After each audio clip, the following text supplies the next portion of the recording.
worst case scenario, move in with a couple roommates or back with mom and dad if you're lucky enough, or like, you can one bedroom or small studio, like you can do those things. When you have later in life, when you have a wife and kids and family and company, whatever, you can't do all that. So I always say to young people, like, the more risky things you can do, the younger, the better, because you're going to be like, I am now more risk averse as I've gotten older. Does that make sense? Mm-hmm, definitely. I think too, there's something that I've noticed as I've gotten older is people are addicted to certainty. Yes. And it's really interesting to watch. Like if you look at a thread, all the people that we've interviewed, people love certainty. But if you really look at it, do you really want your life to be exactly what you think it will be? I mean, I want my life to exceed my expectations and be interesting and uncertain. And I think that you're right. In your 20s, you're like obsessed with knowing what's going to happen. You want control over that. What are some other things that you've seen be such differences? I think moving was a really big one. So I'm from Seattle. That's where I lived the first 30 years of my life. I'd never really left my hometown before. And I was miserable there. And it's a beautiful place. It's like a great place. Weather's a little tough. The weather is really tough. Weather is, yeah. A little dreary at times. Little dreary. Does a number on the mental health. Yeah. But I knew from a pretty young age that I felt really dissatisfied there, that it didn't feel like a place I could grow. And I just stayed because I knew what to expect. And I moved to LA at 30. And even just that act of moving to a different city, even though I didn't ultimately stay in LA, did wonders because it forced me again out of that comfort zone to do different things and to grow up a bit. Are you specific about the way you wake up and go to bed every single day? Hyper specific. Oh, get into it. This is the podcast, Michael. Settle in. Yes. Okay. So I would say my mornings are probably my most sacred time. I got super into morning routines pretty early on. Honestly, when I was probably like middle school, I was waking up at like 5 a.m. just to have my quiet time before school. And so I've always just really loved a really sacred morning. So for me these days, what my morning looks like, wake up, first thing I immediately have to do is put on workout clothes because that's half the battle. So if I put on workout clothes immediately, as soon as my feet touch the ground, then I know that I will get a workout in. Then I do kind of the typical things, the tongue scrape, the water, the vitamins. I will spend a bit of time reading. I always have 2 books going at a time. I'm always reading a nonfiction book for like learning in the morning and then fiction at night. What are you reading right now? Fun. In the morning for my nonfiction, I'm reading a book called For the Culture by Marcus Collins. It's all about brand building and how we build brands around culture. It's really interesting. And then my fiction book, it's called Yellowface. I forget the author's name. Wild book. That book is a little out of my genre. Why? What's the genre? It is like, normally I'm a romance girl. I love a good like romance happy ending. This book is like, I don't even know. It's wild. Okay. I mean, read it. It's different. Okay. It's really interesting. It's kind of a thriller, but different.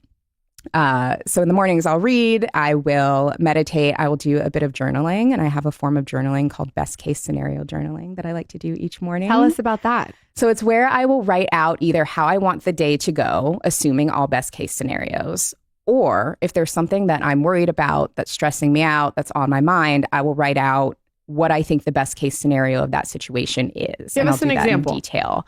So like, let's say I have a day where I'm doing a bunch of back-to-back podcast recordings and maybe I feel nervous about it. I will write out in detail exactly how I want it to go. Like, me and this guest vibe so well. I get them to admit things they've never admitted on air before. The audience loves this episode. Like, I will write out what I want all of the outcomes to be for the day ahead. And it just kind of, I think, rewires my brain to look more for the positive in things, because I think we tend to always be prepared for the worst case scenario, which is fine. Like, yes, be prepared, but also like be prepared for the good things too, because most of the time you have a 50-50 shot of things working out, and we never look at that. Isn't it funny how when you open your eyes, your brain immediately wants to go to what's wrong? Exactly. It's like you really do have to train your brain. Yeah. So go on with your morning. Yeah.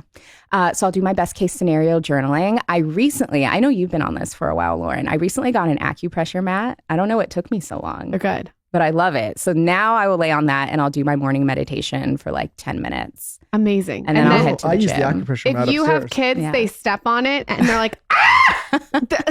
Every single time my kids step on it, they are like, oh, I'm trying to like hurt them.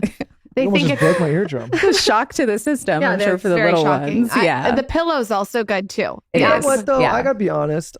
Listen, I love looking for the possibility, and I think you have to, and I love what you're doing because you have to be able to envision, something that's maybe not, or that you don't believe is possible, and see Mhm. that it is possible. Yeah.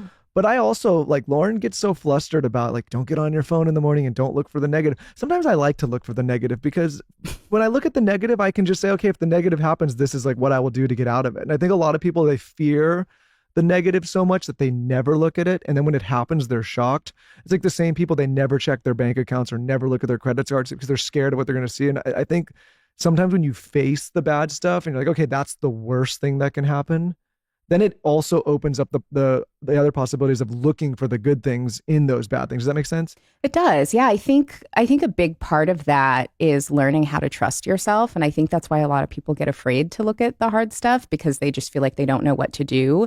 Versus if you look at the hard stuff, that's when you can make a plan to make it better or to solve the problem. Yeah, like I was just working with a friend of mine who I'm helping him with some personal finance stuff. And I was like, the first part of this is we're going to look at everything, all the debt, all the spending. We're going to get really honest.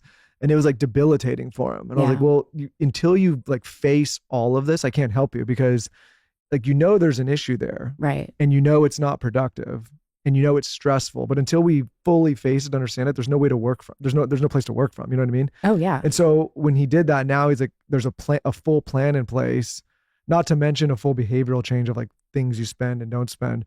But I just noticed like sometimes people stay in a place of despair because they'd rather not face the thing and they just want to think like positively. Whenever someone tells me like, oh, I just think positive, like you can't, it's like me running a company when something's going into the ground. I'm like, well, we're just all going to think positive. It's like, that's part of it, but you also have to face the problem.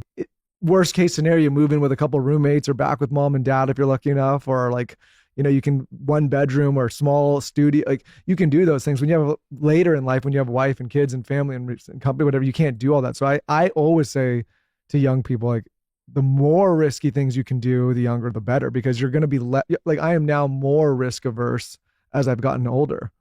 Does that make sense? Mm-hmm. Definitely. I think too, there's something that I've noticed as I've gotten older is people are addicted to certainty. Yes. And it's really interesting to watch. Like if you look at a thread, all the people that we've interviewed, there is people love certainty. But if you really look at it, do you really want your life to be exactly what you think it will be? I mean, I want my life to exceed my expectations and be interesting and uncertain. And I think that you're right. In your 20s, you're like obsessed with knowing what's going to happen. You want control over that. What are some other things that you've seen be such differences? I think moving was a really big one. So I'm from Seattle. That's where I lived the first 30 years of my life. I'd never really left my hometown before. And I was miserable there. And it's a beautiful place. It's like a great place. Weather's a little tough. The weather is really tough. Weather is, yeah. A little dreary at times. little dreary. Doesn't